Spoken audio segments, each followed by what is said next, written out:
सूरज और पूनम अपने दोस्त विनायक के फार्म हाउस में जाने के लिए अपनी कार में बैठकर एक सुनसान भरे रास्ते से निकलते हैं। कुछ 3-4 घंटे ड्राइव करने के बाद सूरज की कार अचानक एक सुनसान रास्ते के बीचों बीच बंद पड़ जाती है। तभी पूनम सूरज को ये कहती है,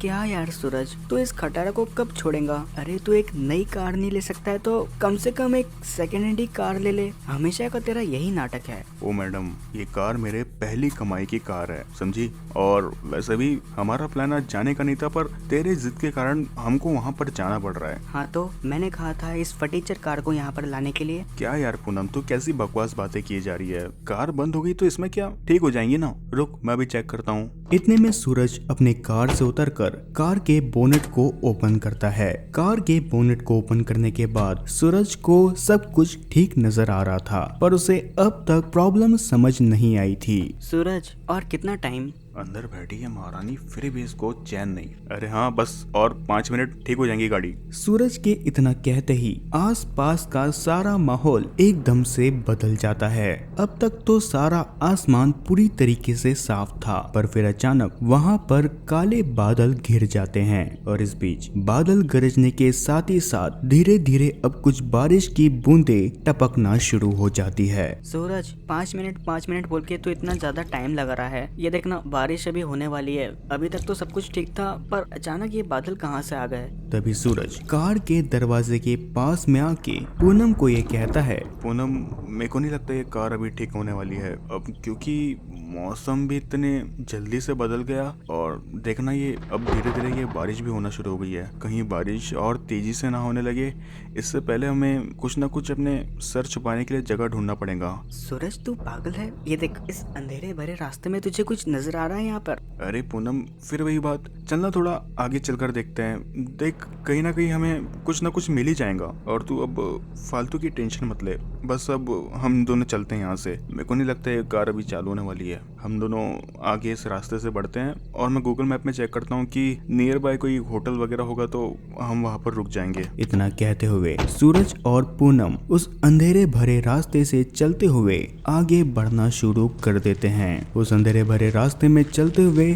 सूरज लगातार गूगल मैप में नियर बाय कोई होटल को ढूंढ रहा था, पर सूरज को उस जगह के आस पड़ोस में कोई भी होटल या फिर लॉज नजर नहीं आ रहा था। बारिश भी अब धीरे धीरे तेज होना शुरू हो गई थी। गरजते हुए बादल के साथ ही साथ उन गरजने वाले बादलों की आवाज सुनकर पूनम अब डरने लगी थी। अरे सूरज, और कितना चलना है हम दोनों को? तुझे कोई होटल वगैरह मिला कि नहीं? नहीं ना यार पूनम, मैं वही तो चेक कर रहा हूँ, पर नियर बाय कोई भी होटल या फिर कोई भी लॉज गूगल मैप में शो नहीं हो रहा है। इतना कहते हुए सूरज का ध्यान एक हवेली की तरफ जाता है। एक हवेली जो कि बाहर से तो खंडर नजर आ रही थी। सूरज और पूनम को उस बारिश से बचने के लिए सर तो छुपाना ही था, इसलिए सूरज पूनम को उस हवेली की ओर इशारा करते हुए अपने प्लान के बारे में बताता है। अच्छा सुनना पूनम, वो देख, आगे में तुझे वो हवेली नजर आ रही है? हाँ, मुझे वो नजर तो आ रही है, पर तेरे दिमाग में चल क्या रहा है? अरे पूनम, हम दोनों उस हवेली के पास जाते हैं और हवेली में रहने वाला कोई भी बंदा हमारी मदद कर देगा। हम उस बंदे को अपनी सिचुएशन के बारे में बताएंगे। बात तो तेरी सही है सूरज, पर उस हवेली में कोई है भी या फिर नहीं? देख पूनम, इस बात का पता तभी पता चल पाएगा जब हम दोनों उस हवेली के पास जाएंगे। चल अब जल्दी जल्दी चल, हम दोनों उस हवेली के पास पहुंचते हैं। इतना कहते ही सूरज और पूनम उस रहस्यमय दिखने वाली हवेली के पास पहुंच जाते हैं। गरजते हुए बादल के साथ ही साथ अब बारिश काफी तेजी से होना शुरू हो गई थी। तभी सूरज उस पुरानी रहस्यमय दिखने वाली हवेली के दरवाजे को जैसे ही खटखटाने के लिए जाता है कि तभी अचानक इस बीच उस हवेली का दरवाजा अपने ही आप खुल जाता है।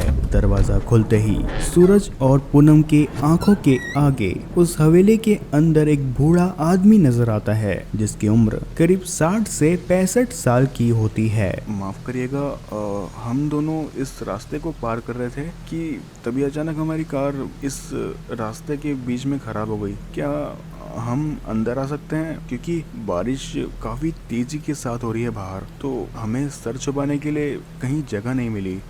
क्या आप हमारी मदद करेंगे? सूरज के इतना कहते ही वो बूढ़ा आदमी सूरज की कही बातों का कोई भी जवाब नहीं देता है और बस चुपचाप सूरज और पूनम को घूरता रहता है। और फिर तभी अचानक सूरज और पूनम को वो बूढ़ा आदमी उस हवेली के अंदर आने का इशारा करता है। सूरज और पूनम जैसे ही उस हवेली के अंदर जाते हैं कि तभी अचानक सूरज और पूनम दोनों का ध्यान एक बड़ी फोटो फ्रेम में जाता है। उस फोटो फ्रेम में एक बूढ़ा आदमी एक आलीशान कुर्सी में बैठा हुआ था। सूरज और पूनम दोनों उस तस्वीर को ध्यान से देख रहे थे कि तभी अचानक उन दोनों को उस तस्वीर के अंदर जो शख्स एक कुर्सी में बैठा हुआ था वो जाना पहचाना लगने लगा। पूनम, ये तो वही बूढ़ा शख्स है जिसने कि अभी कुछ देर पहले इस हवेली का दरवाजा को खोला था।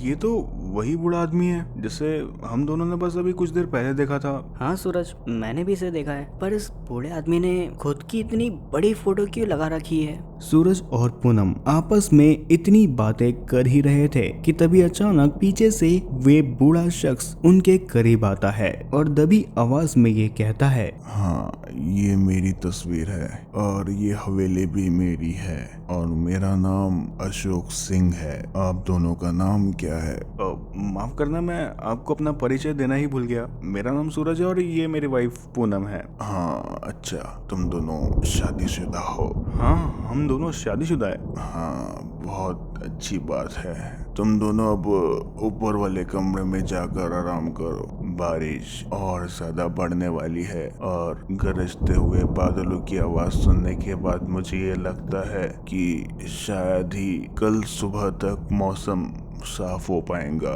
इतना कहकर वो बूढ़ा आदमी वहाँ से चला जाता है। सूरज और पूनम उस हवेली में सीढ़ियों से चढ़ते हुए ऊपर वाले माले में चले जाते हैं। ऊपर वाले माले में आने के बाद उन्हें वहाँ पर बहुत सारे कमरे नजर आते हैं। तभी सूरज पूनम को ये कहता है, तो बताओ मैडम, इन सब कमरों में से तुम कौन सा कमरा पसंद करना चाहूंगी? बकवास बंद करो यार सूरज, हमेशा मजाक करते रहते हो। चलो कोई भी कमरे में चले जाते हैं। इतना कहकर सूरज और पूनम एक कमरे के अंदर चले जाते हैं। कमरे के अंदर आने के बाद उन्हें कमरे के अंदर का नजारा कुछ इस प्रकार से देखने को मिलता है जिसे देखने के बाद दोनों की आंखें फटी की फटी रह जाती है। अरे ये सब क्या है? क्या हुआ सूरज? अरे पूनम, ये देखो ना, ये सब क्या है? माय गॉड, ये इतने सारे कंकाल। उस कमरे के अंदर बहुत सारे कंकाल थे जिनका धड़ कहीं तो सिर कहीं और पड़ा हुआ था और इसी के साथ उस कमरे के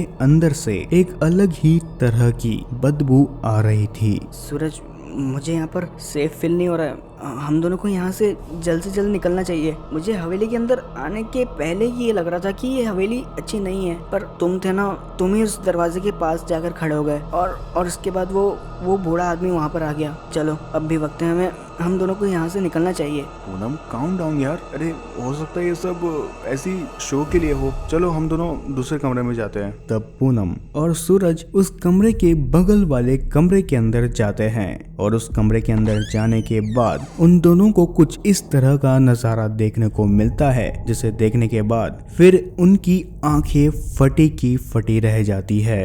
अरे ये क्या है? मैंने कहा था ना तुमको सूरज, तुमने मेरी बात नहीं मानी। चलो हमको यहाँ से निकलना होगा। ये तो कितनी गंदी बदबू आ रही है और यहाँ से, और इतने सारे मांस। मुझे लगता है कि वो कंकाल के मांस यहाँ पे है, पर आखिर ऐसा क्यों किया गया है यहाँ पर? कुछ समझ नहीं आ रहा है। सूरज, अब भी वक्त है, हमें निकलना चाहिए। मुझे यहाँ पे ठीक नहीं लग रहा है। चलो यहाँ से निकलते हैं। इतना कहते हुए सूरज और पूनम उस कमरे से बाहर आ जाते हैं और फिर वे दोनों जब सीढ़ियों से नीचे उतरने लगते हैं कि तभी अचानक उन सीढ़ियों से नीचे उतरते हुए उन दोनों को अपने कदमों के अलावा और 3-4 कदमों की आवाज सुनाई देती है। वे दोनों जैसे ही पीछे मुड़कर देखते हैं कि तभी अचानक उन दोनों को अपने पीछे कोई भी नजर नहीं आता है। पूनम तुम सच बोल रही थी। मुझे अपने कदमों के अलावा और भी कदमों की आवाज़ सुनाई दे रही थी, पर जैसे ही हम दोनों ने पीछे मुड़कर देखा तब हम दोनों को कोई भी नजर नहीं आया। चलो हम दोनों को यहाँ से जल्द निकलना चाहिए। इसके बाद सूरज ने पूनम के हाथ को जोर से जकड़ लिया और उन सीढ़ियों से नीचे उतरते हुए वो लोग ग्राउंड फ्लोर में पहुंच गए। वे लोग जैसे ही नीचे उतरे कि तभी अचानक उन दोनों का ध्यान उस फोटो फ्रेम में गया, जिस फोटो फ्रेम में वो बूढ़ा आदमी एक आलीशान कुर्सी में बैठा हुआ था। जिस फोटो फ्रेम को सूरज और पूनम ने इस हवेली के अंदर आने के बाद देखा था, अब उस फोटो फ्रेम में वो बूढ़ा आदमी मौजूद नहीं था, बल्कि वो फोटो फ्रेम पूरी तरीके से खाली पड़ी हुई थी। फोटो फ्रेम के नीचे एक तारीख लिखी हुई थी, जिसके मुताबिक जो फोटो फ्रेम में बूढ़ा आदमी था वो अब इस दुनिया में मौजूद ही नहीं था। अब सूरज और पूनम को ये समझ में आ गया था कि वे दोनों एक बड़ी मुसीबत में फंस चुके हैं। अब उन दोनों को कैसे भी करके वहां से निकलना था, इसलिए वे लोग जैसे ही उस हवेली के दरवाजे के पास गए कि तभी अचानक उस हवेली के दरवाजे अपने आप ही बंद हो गए और फिर कुछ पल के बाद उस हवेली में अचानक ही अंधेरा छा गया और कई सारी प्रेत आत्माओं की आवाज उस हवेली में गूंजने लगी। अब तक जो तस्वीर पूरी तरीके से खाली पड़ी हुई थी, उस तस्वीर के अंदर सूरज और पूनम कैद हो चुके थे और उस तस्वीर में कैद हुए सूरज और पूनम को देखते हुए उस हवेली का मालिक काफी अजीब तरीके से हंसने लगता है।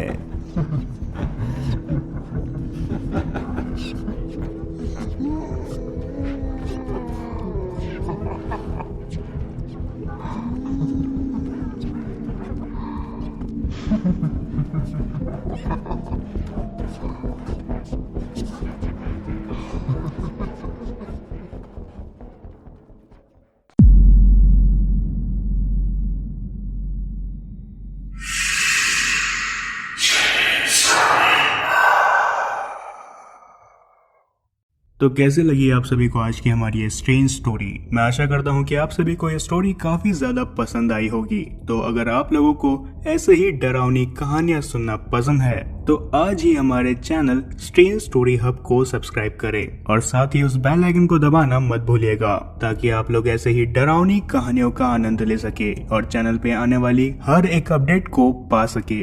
मैं मिलता हूँ अगली एक और नई डरावनी स्टोरी के साथ, तब तक के लिए डरना जरूरी है।